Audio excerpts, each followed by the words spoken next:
Bienvenue dans notre pays, le Gabon.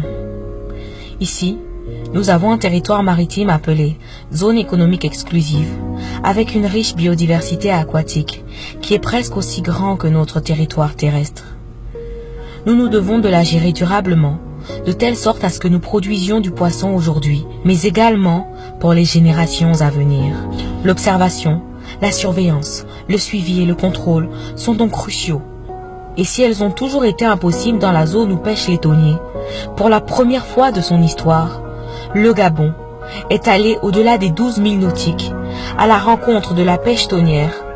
Durant 6 mois, pour la première fois, la Marine nationale, l'Agence nationale des pêches et de l'aquaculture et l'ONG Sea Shepherd, réunis autour de l'opération Albacore, étaient à bord du Bob Barker et ceux qu'ils y ont vu parlent de lui-même.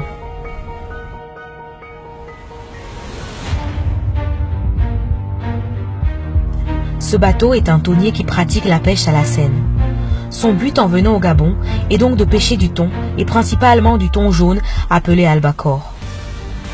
Mais si on voit bien les albacores dans ces filets, malheureusement, ils ne sont pas seuls. Il y a des requins, des tortues, des baleines, des requins-baleines, et différentes espèces classées sensibles qui sont dans les filets de cette pêche non sélective. Mais s'ils étaient juste pris dans les filets et relâchés, il n'y aurait pas de problème. Mais ils sont quasiment tous morts, tués inutilement, lors de cette pêche pas assez sélective. Nous estimons par exemple que cette prise a engendré près de 120 requins. Ceci n'est pas durable. Voici des mammifères marins qui sont pêchés alors qu'on n'en a pas besoin, et comme la méthode de pêche fait en sorte qu'à la fin, ils sont presque tous morts, on rejette donc des cadavres à l'eau. Les rejets en mer des thoniers vident le Gabon de ces requins.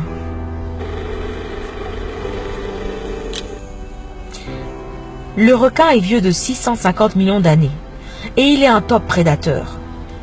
Il régule les océans et a donc un rôle capital pour celui-ci, mais surtout pour toute la planète.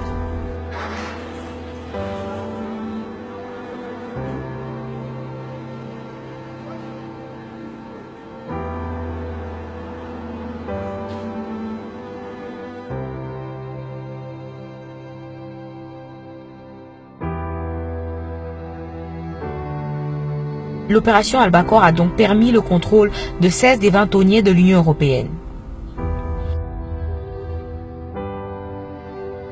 Il a également permis le contrôle de 14 des 19 thoniers des accords privés.